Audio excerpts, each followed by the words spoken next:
Welcome to the HR Uprising Podcast. This podcast series explores HR hot topics and challenges through conversations with relevant experts and real-life HR, learning, and OD professionals. The HR Uprising is about learning through collaboration and evidence-based action. We want colleagues to have the confidence and skills to rise up through their organizations by delivering real, lasting business value. Now, introducing your host, chartered psychologist, experienced change agent, entrepreneur, speaker, and coach, Lucinda.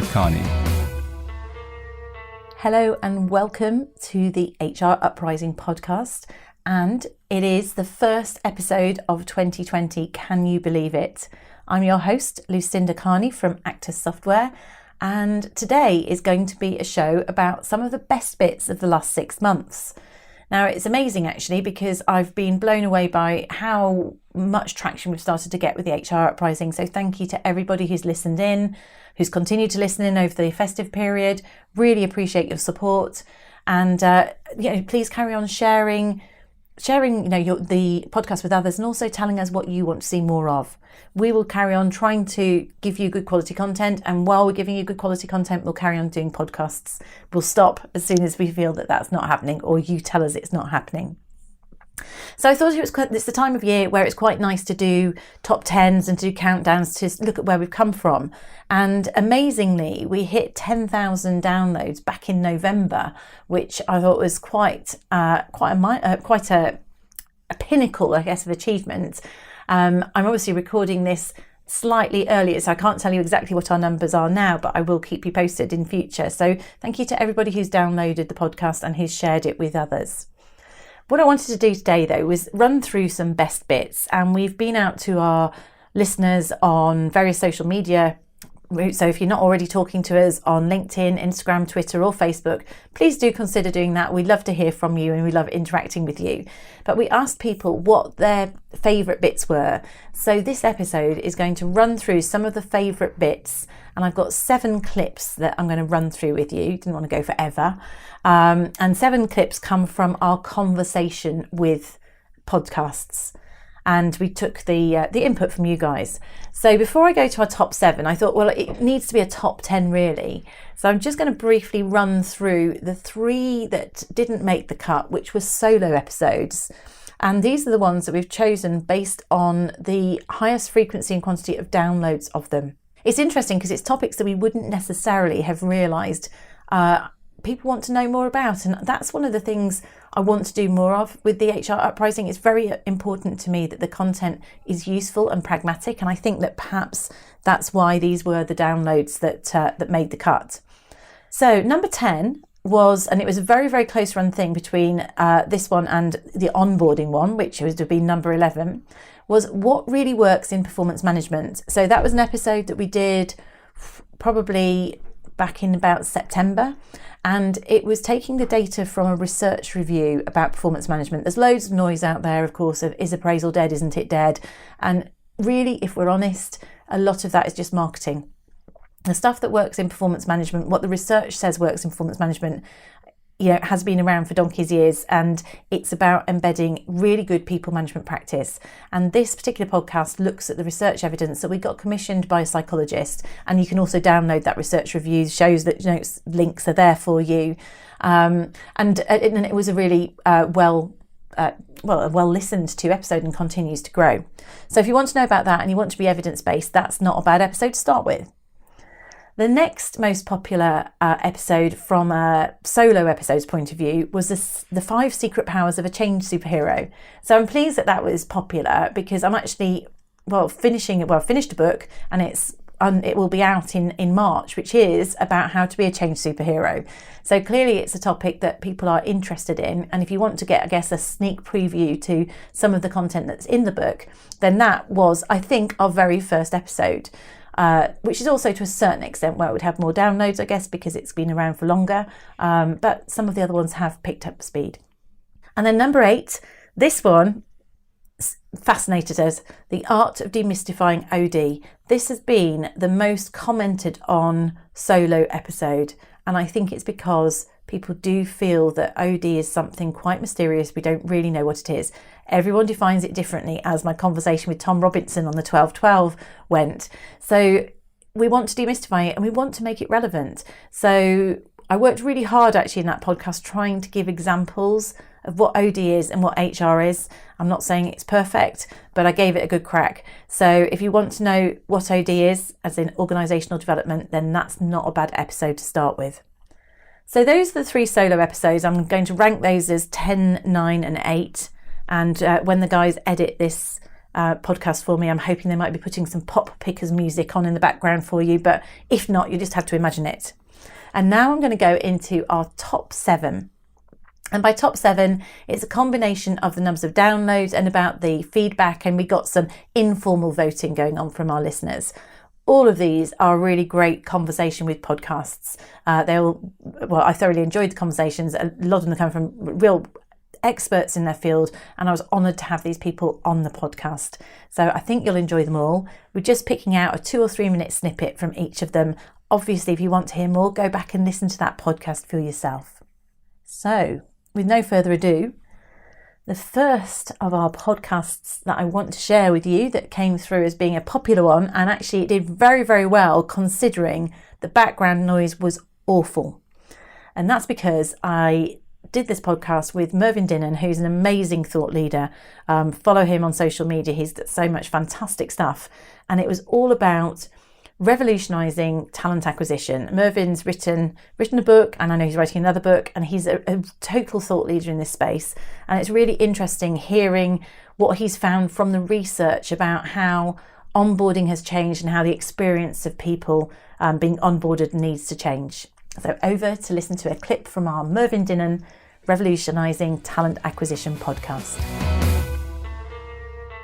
And I know you've got a lot of expertise in sort of talent acquisition and recruitment, and you mentioned in the talk I heard a bit about talent onboarding and that being an area that you think perhaps is a next natural stage to digitise. Do you want to talk a bit about that? Yeah, I'm not so much the next natural stage. I think it's hugely important, and I think it is the HR, I hate the word process because process sounds very mechanical, so HR activity, which needs investment, particularly as the hiring process is now speeded up. I gave the example this morning that making an offer to having everything signed and sealed is like half an hour now, because the offer goes digitally, it's accepted, the contract goes over, it's electronically signed immediately, and that's done. No 2 weeks of have you put it in the post yet, did we use the right postage, and all that.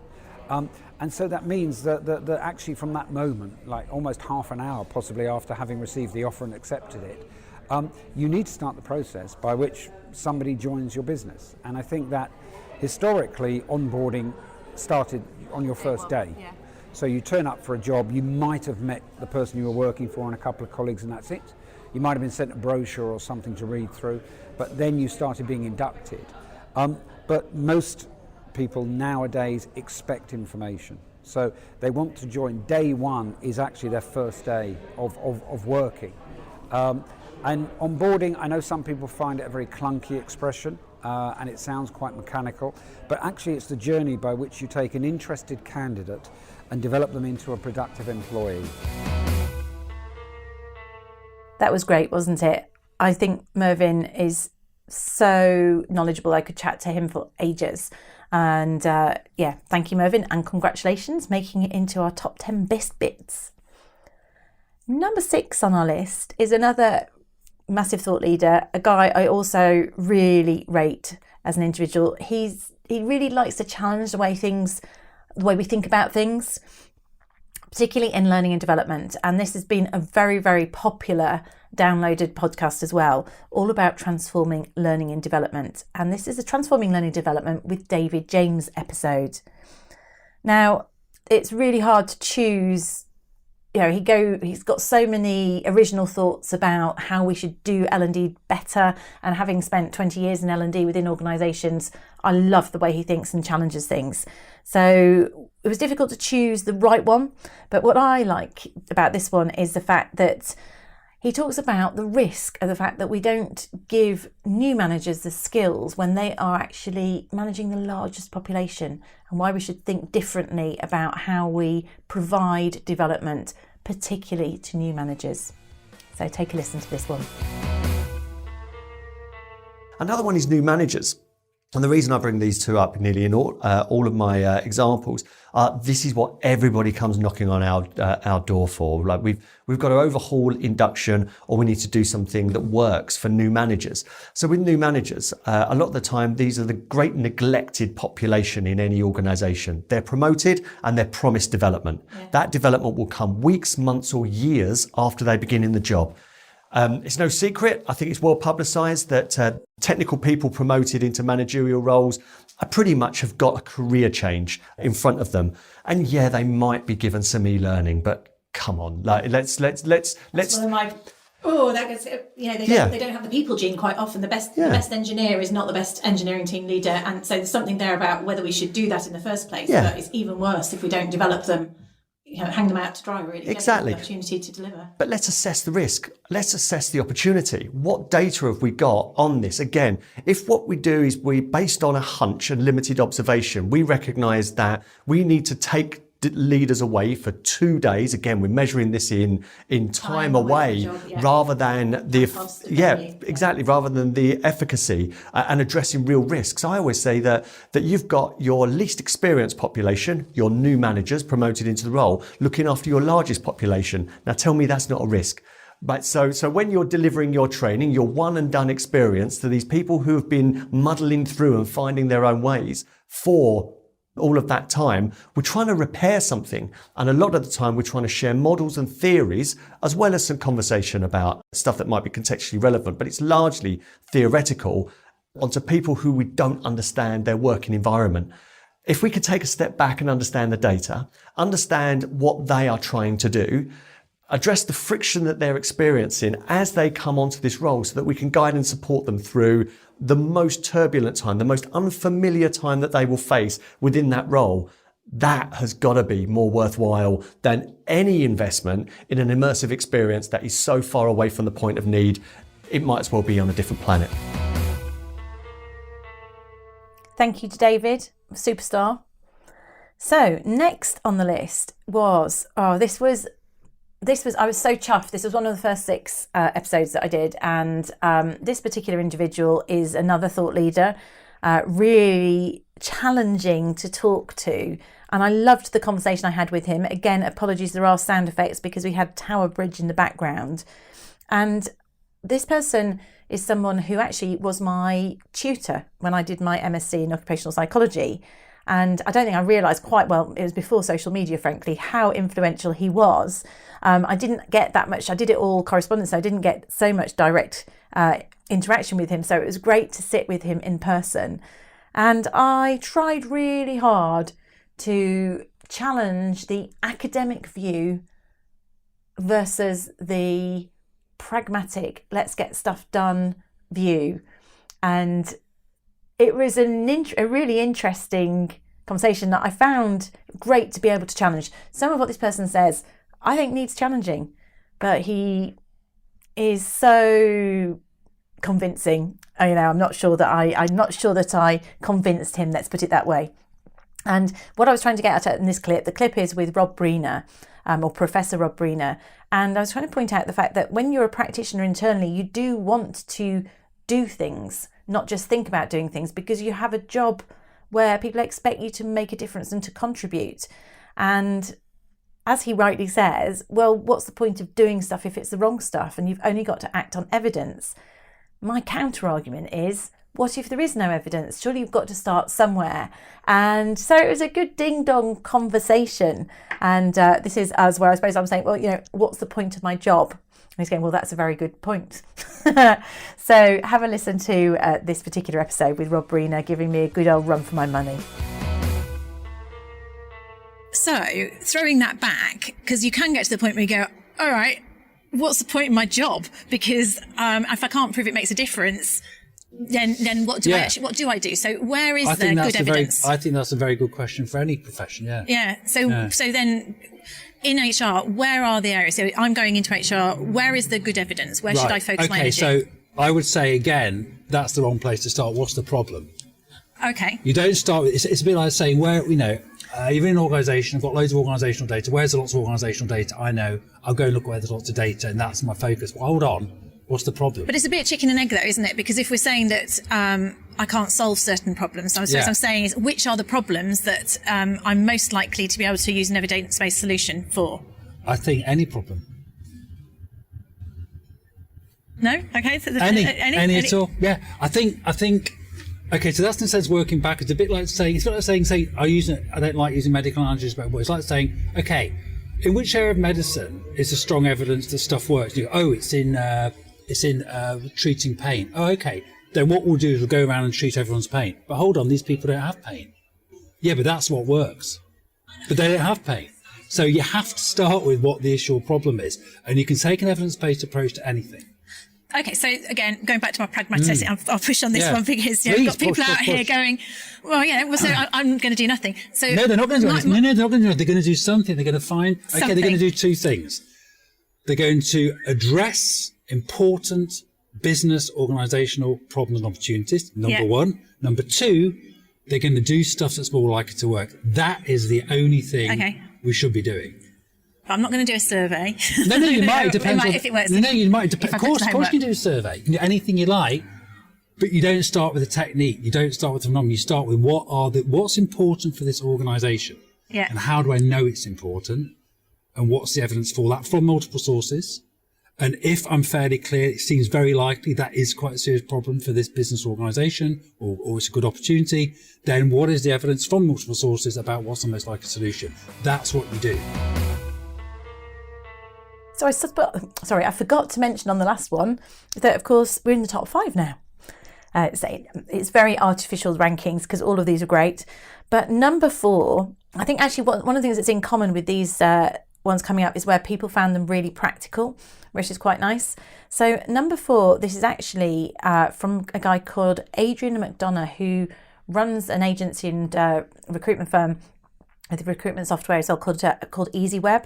But what I think is fab about Adrian is the culture that he has developed within EasyWeb. It's such a buzz when you go up to their organisation. He's all about openness, honesty, transparency, he and his team. And what he was telling us about this particular clip is actually not about like their expertise and anything. This is actually about what they do internally and their way of taking that concept of the candidate experience, but actually making sure that you also put the effort into wowing new starters. So I loved this example, and I can see why other people enjoyed this too, in terms of what we could all do to make a difference with new starters. So this is Adrian McDonough from EasyWeb Agency. I was explaining to you when you come into our office today that we have a little bio form. So when people, it sounds really, really dull when I describe it like that. So when people join EasyWeb, one of our team members looked after it and developed the execution rate, and it's really well. So we send out a little information pack saying, here are the other team members, and you can read their bios so you can see who else you're going to be working with. And it's what they do, how long they've been here, that sort of stuff. But it's also some of the funnier stuff, like, what are their passions and interests outside of work, or do they have pets or whatever else. So hopefully when you join the team, you sort of feel a little bit familiar with them a little bit. You might already know a couple of people that you might share a few. Hopefully you get more. Or not talk football with. Exactly. Certain people that, if it says cycling, for example, and you're not into cycling, very few people have a mild interest in cycling, in my experience. That's true. So, so I'm married to one.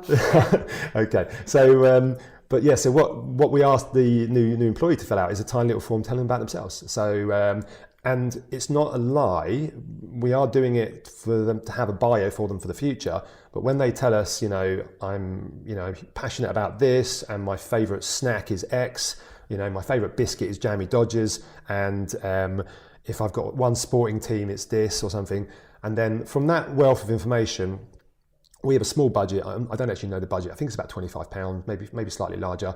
And our team member who looks after it buys highly personalised products and gifts. So that when they join day one, it's not just a standard EasyWeb notepad, EasyWeb bottle. There's a couple of nice little personal touches there. And I hope you're not giving it away to your new staff, but that's because you've got someone arriving, haven't you? I saw the balloons today. Yeah, there's 2 people who have arrived. Yeah, we put balloons up on the desk and stuff as well, which is great because people encourage them to go to their desk and talk to the new people, and reminds people there's new people here. Hopefully, if you're not incredibly shy, but your first few days might be a bit tough. Yeah. But yeah, it's a nice touch, and I think that's the challenge. Is like the technology is great, and I love technology, but it's how do you where does technology step in and where does the personal touch step in? Did you enjoy that? It's great, isn't it? It's so practical. We could all do that, but how many of us actually do that? So a well-deserved number 4 spot there for Adrian. We're now into the top 3. So we might even manage some drum roll here. So number 3 was the fabulous Bina Briggs. And she is such a warm, positive light, isn't she, out there, putting positivity out every day on LinkedIn. And she was just telling us about how she set up her HR consultancy. But I think what we really loved about this one was it's very real. She was talking about being authentic. It's not about how clever you are. It's always just being customer focused. It's not about proving things. It's about doing what people need you to do. So just quite a short clip here from Bina, but one that had quite a lot of impact on people. That, you have to think about what you're bringing to the party, as it were. What's my contribution to my client? And it's always been, and it's not really a buzzword. It is about keeping it simple. Yeah.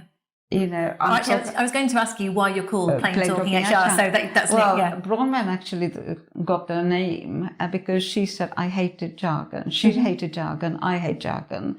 We're of the old kind of school where, keep it simple. Yes. If somebody has to ask you the question, when you explain something and somebody says, you just said something, does that mean la la la la la? Or this is what you meant? Yeah. You lost them already. And, quite often we're all very good at jargon because we think that, everybody wants to hear how clever we are.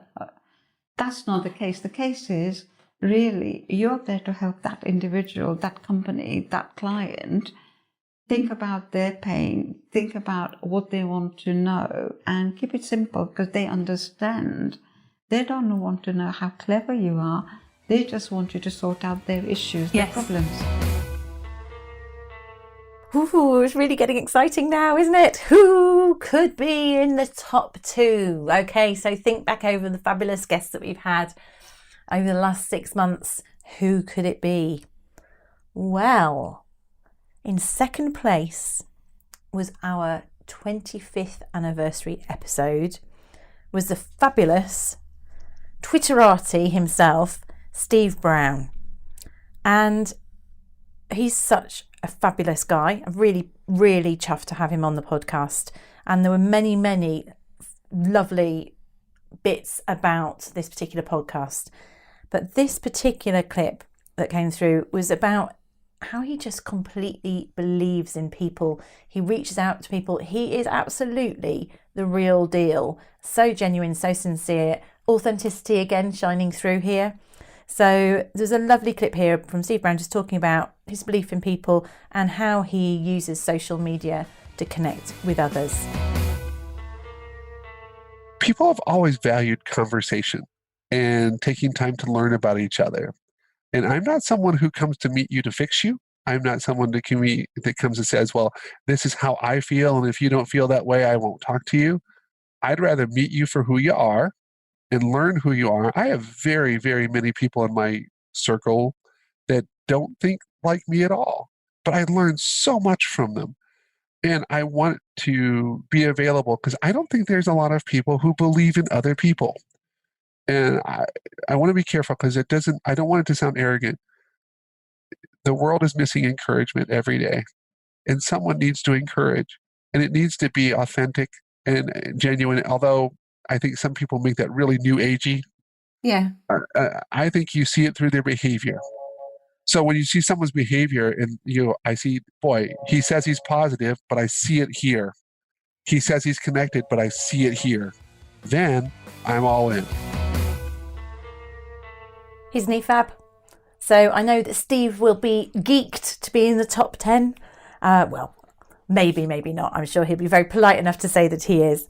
However, amazingly, he was held off the top spot by someone who has got less social media exposure than anyone else on the list. It was quite a surprising one.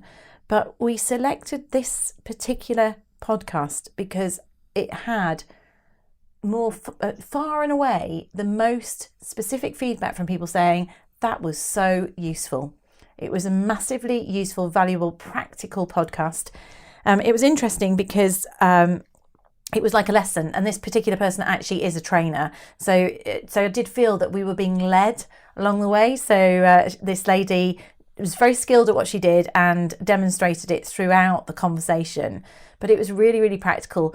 But the number of people that I got through social media just commenting on this particular part of the episode where she came up with an example of a killer question. Now, just to explain about this episode, it's called interviewing, but it was actually aimed at people who have to interview others, because she teaches people how to be interviewed, but also interviewing skills. And it's really easy to dismiss it, but this was such a useful, so it was packed with useful advice. And I'd say anyone who's preparing for an interview or is going to have to sit on an interview panel, I would say this makes really, really good practical listening. And that's what many, many people told us. So in the top number one spot for the 2019 HR Uprising podcast series was Joe Irwin, who talked all about practical interviewing techniques. So listening now to our clip, which talks about the killer question. It's unbelievable how many times candidates will have told me that panel members are literally reading their CV or reading the application. And then just, let's say, lingering a little bit longer on preparation, Lucinda, I do think, and I've heard all sorts of stories from different candidates about panel members who are reading the CV or flicking through the application form while they're actually in their interview. I do think it's so important. And it's about showing dignity and respect, I think, for the amount of time that candidates have put into it. It's good manners. So please do read the CV and the application form and make a few notes prior to going to the interview. Ensure that you have an accurate job description, and that if you're not the hiring manager, that you have an understanding of the competency descriptors, and possibly, and it should be done in a pre-meeting, that you have had input from the hiring manager about what particularly they're looking for, or what is it that the success would look like. There is a great question which I ask my candidates to ask, if possible, to the hiring manager prior to an interview, which is this. If I could ask you to imagine we're 12 months down the line and you're reviewing my first year in post, could I ask you, what have I delivered that would exceed expectations of me? Now, I think that's a really powerful question to ask somebody. I bet that's what the interviewers say because they've no idea how to answer it. Well, it's funny. Funnily enough, the number of times people have said to me that the first response they get is, "Oh my God, that's a great question. Just give me a moment." And then they have a pause, a lingering pause, and they maybe come up with a couple of ideas about what would delight them, what would exceed their expectations. Well, that's gold dust if you're ever going for an interview. But I think it's a really valid question for interviewers and certainly the hiring manager to share with their fellow panel members, because you're really focusing down and tailoring what can be it's like a tsunami of information is going to come across the table to you with all these various people going past on the conveyor belt. That really focuses everybody on the panel to what exactly does good look like, and what is it specifically the hiring manager is wanting in that. What I like about that, Joe, I think is also the fact that we've talked about competency-based interviewing. I haven't researched this recently, and they think that it's actually past performance is a predictor of future performance. Yet, if you see that on a share certificate, they would say they wouldn't guarantee that past performance isn't going to guarantee future performance. So what you're also doing is almost future pacing it so that everyone's thinking you're giving people a fair chance, because there might be some people who they haven't had the opportunity to evidence every single competency or bit of experience, but they've got the potential to. Yeah, and that's really interesting, actually, because I know of several large organizations who actually recruit people who are able to perform at 85% of the level needed. So rather than recruiting somebody in who can do the job with their eyes half closed, they recruit people who are 85 or maybe 90% there, so that there is room for them to grow. They feel they're going to be more motivated and they'll grow into the role. And I think that's a really interesting concept. So that's it, pop pickers. That was our top 10 from the HR Uprising archives of 2019. Thank you so much for tuning in. I hope you enjoyed those recaps, and maybe it's inspired you for the odd episode you might want to go back and listen or send on to someone else. We will be back to normal next week with a solo episode, and we'll have a series of those over the coming months. We're also going to run a series where we're talking to CEOs about what people are really looking for from HR. I thought that might be quite a good angle for us to hear from others. And do get message us if you want to hear a specific topic covered, or you could get involved and contribute. As ever, please connect with me on social media or one of the team, and also listen out for, we're going to start launching, we've got some new ideas about things that we're going to launch to the HR Uprising community, including masterminding sessions, some co-mentoring, and also some training sessions potentially on how to be a change superhero. So do make contact if that's something you're interested in, and I'll tell you more in future episodes. In the meantime, thank you so much for your positive reception to the HR Uprising podcast. I'm very, very grateful for the feedback and the support, and do keep it coming. Thanks again. Thank you for listening to the HR Uprising podcast. You can access more information, including resources or links mentioned in the show, at our website, www.hruprising.com. Also, you might want to join our LinkedIn community or tweet to us at HR Uprising. We'd love to hear from you.